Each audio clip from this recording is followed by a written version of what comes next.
folks, Paul Gruen here.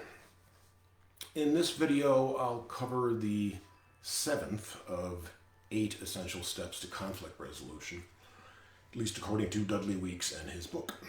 Step 7 is to develop doables, the stepping stones to action. Weeks refers to the proverbial stepping stones on the pathway to resolving conflicts as doables. It's a suitable term. And he defines 8 criteria for something to be a doable.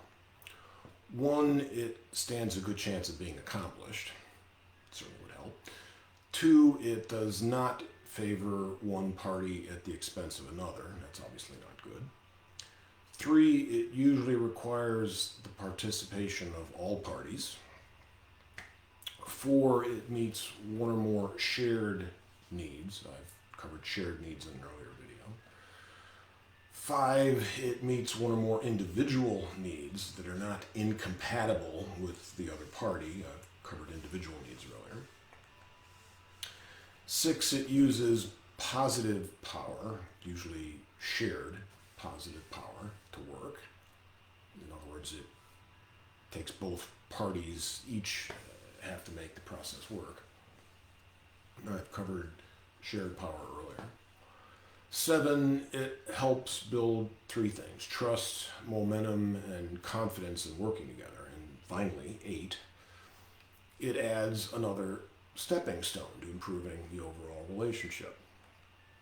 Weeks has a number of examples of doables in the book, but they're each several pages long, and I really don't want to try and replicate or summarize that here.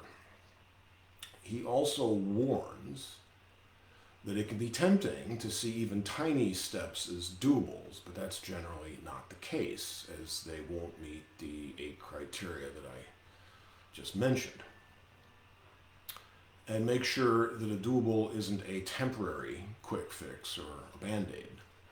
Also make sure they're not delaying tactics that favors one side. And keep in mind that doables are not ends in themselves. They're just merely stepping stones to moving each side to mutually healthy decisions. And just because you've reached a temporary agreement, it doesn't mean that the conflict's been completely resolved.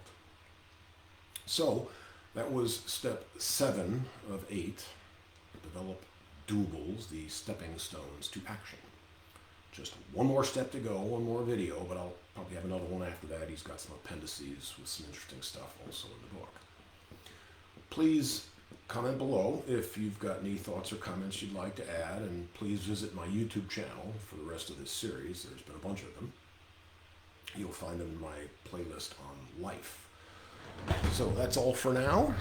See you next time.